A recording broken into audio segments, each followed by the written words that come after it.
Welcome back to the Truth Factory and welcome to 2023. We're approaching the second anniversary of what I'm sure many Democrats believe was the worst attack on American soil, and yet there are still so many unanswered questions about that day. Certain dates echo throughout history. December 7th, 1941, September 11th, 2001, and January 6th, 2021.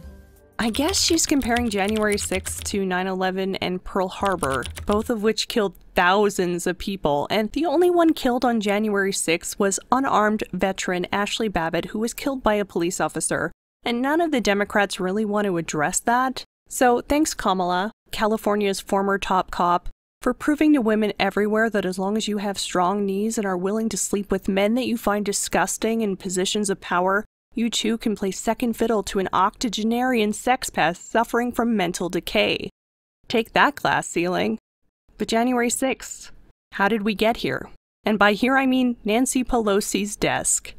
This so-called insurrection happened because of the backlash from the 2020 election results and any suspicious circumstances surrounding them, which we're not allowed to address as per YouTube's election integrity policy, which prohibits any content advancing claims of widespread voter fraud in the 2020 election.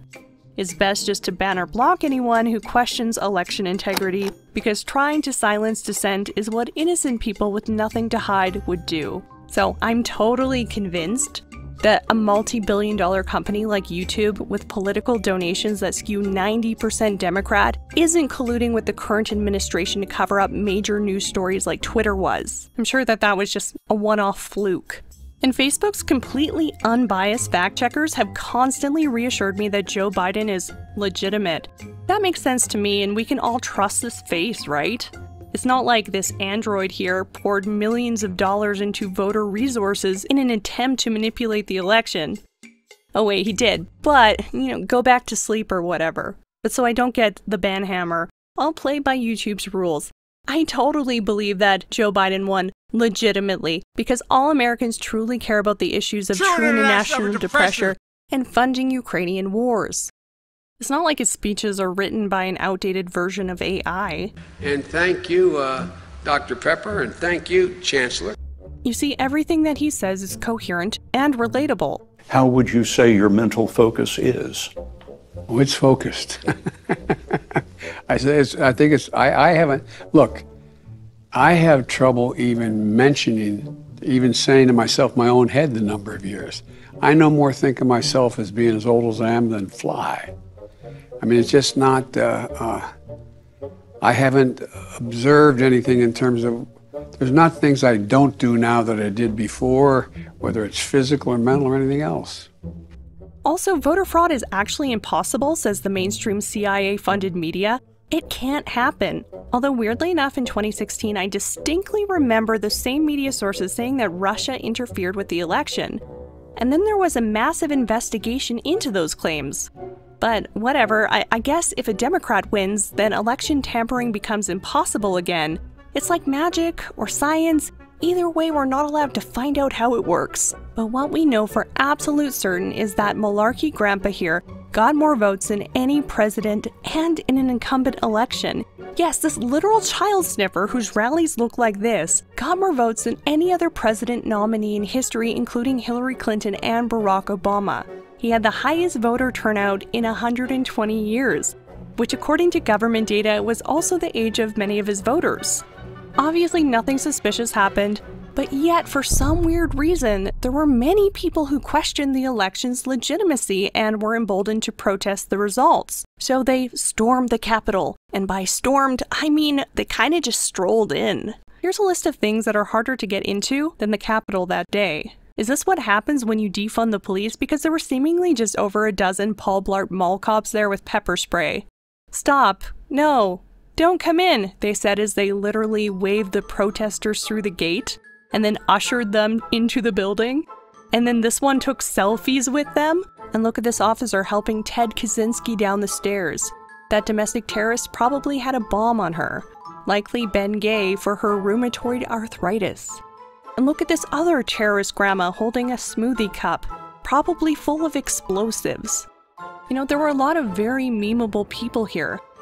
I'm sure the media would love to paint these people as a small fringe minority, but as you can see, this protest was massive, like tens of thousands of people. And yet these protesters were labeled domestic terrorists because protesting on government property is constitutionally protected, but being a terrorist isn't. You know, it's not like the United States was founded on this very type of behavior.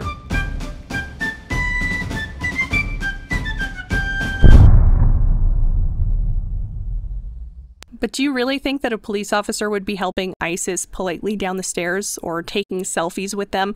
Do you think that terrorists would go home after curfew? Yes, says the Democrats. But if these people were acting as actual terrorists, and there were this many of them, you'd think that they would have caused massive destruction. Despite the deep state's likely intentions, that just didn't happen.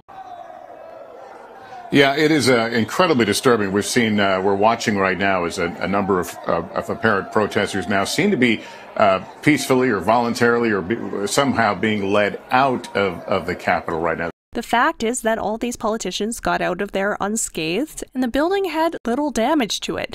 So this would imply that this probably wasn't a premeditated act of destruction. I mean, it might have been premeditated if you were an undercover Fed, which obviously didn't exist, according to the FBI, especially not this man named Ray Epps who glows in the dark that was inciting protesters. I don't even like to say it because I'll be arrested. Well, let's not say it. We need to go, I'll say it. All right. We need to go in to the Capitol. Fed! Fed! Fed! Fed! Isn't that weird? And then when asked about this man, everyone starts sweating harder than Joe Biden's sign language interpreter. He was on the FBI's Capitol Riot Most Wanted page just days after January 6th.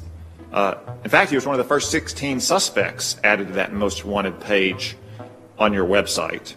It does not appear that he's been arrested or charged in any offense. In July, without explanation, he was removed from the FBI's Most Wanted page. Mr. Olson, who is Ray Epps, and why was he removed from the FBI's Most Wanted list? Senator, I don't have any information about that individual. Ms. Sandburn, was Ray Epps a Fed? Sir, I cannot answer that question. According to newly released transcripts, Ray Epps texted his nephew to tell him that he orchestrated it. But obviously there weren't any federal agents acting as undercover provocateurs there, right? Because why on earth would the deep state swamp want to incite an insurrection? How many agents or assets of the federal government were present on January 6th, whether they agitated to go into the Capitol, and if any of them did? So I'm not going to violate this norm of the rule of law. I'm not going to comment on an investigation that's ongoing. It's so weird. You know what else is really weird? How these magnetic doors were locked until this man, who is also totally not a Fed, looked up, pointed to the doors, and said something to the camera, and then they magically opened. It's such a coincidence. It's almost like a conspiracy. We also shouldn't ask the question, why wasn't there more security there? Even though the day before the event, the Capitol Police Chief asked the House and the Senate security officials for permission to request that the DC National Guard be placed on standby for quick backup. And he didn't ask for this once, he asked for this 6 times, and it was denied or delayed, and he was left as a scapegoat to take the fall. And then on the day of the protest, the police chief asked for help 5 more times, including in a conference call where he pleaded to the Pentagon for additional backup, saying, "I'm making an urgent, immediate request for National Guard assistance. I've got to get boots on the ground." And to that request, a top Army official said that he could not recommend that the request be approved due to optics. In fact, it was DC Mayor Muriel Bowser who told federal law enforcement to stand down just 1 day before the Capitol protest, and wrote this letter to the Attorney General to make sure that no other federal enforcements were allowed to intervene. So to answer the question of why there wasn't a stronger police presence at the Capitol that day, is because the mayor of DC requested that there be no federal backup. So I'll let you draw your own conclusions there. Why are you letting this happen? Why haven't you called for backup? Where is your backup?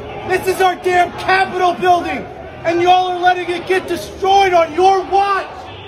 What's most important to remember here is that storming the Capitol is an act of domestic terrorism Unless you're thousands of angry feminists storming the Capitol led by Amy Schumer to accost Republican senators in the hallways and elevators.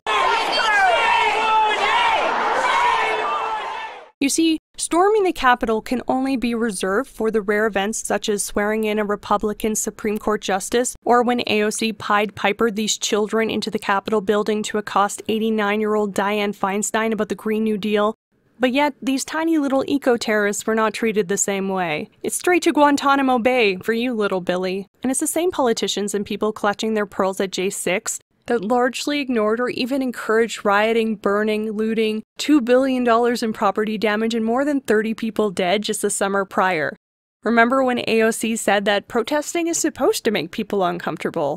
And Kamala Harris promoted the bailout of protesters in Minnesota? And on the destruction of government property, Nancy Pelosi said, "People will do what they do." Okay, Nancy, here are people doing what they do in your office. It became an autonomous zone for a hot minute. And after all of this was over, DC quickly erected what looked like a border wall, which is weird because I remember these politicians saying that border walls don't work. We're not doing a wall. Does anybody have any doubt that we're not doing a wall? And then they get into their cars and they go home to their gated mansions and their gated communities with private security. But you know, people will do what they do. And 2 years later, there's still a January 6th committee, and Congress just passed a spending bill giving them another $212 million to further support prosecutions related to the January 6th attack on the Capitol and domestic terrorism cases. However, the January 6th Special Committee has formally withdrawn its subpoena of former President Donald Trump. In this letter sent to Trump's attorneys, Rep. Bernie Thompson wrote, "In light of the imminent end of our investigation, the Select Committee can no longer pursue the specific information covered by the subpoena. Therefore, through this letter, I hereby formally withdraw the subpoena issued to former President Trump, and notify you that he is no longer obligated to comply or produce records in response to said subpoena." So the subpoena is dead, I assume, just like the long-winded Russia investigation that cost millions of dollars and ended up finding nothing. This unselect committee has likely just been another attempt to put out headlines to serve as a distraction and to silence political dissenters who dare question the state of American democracy.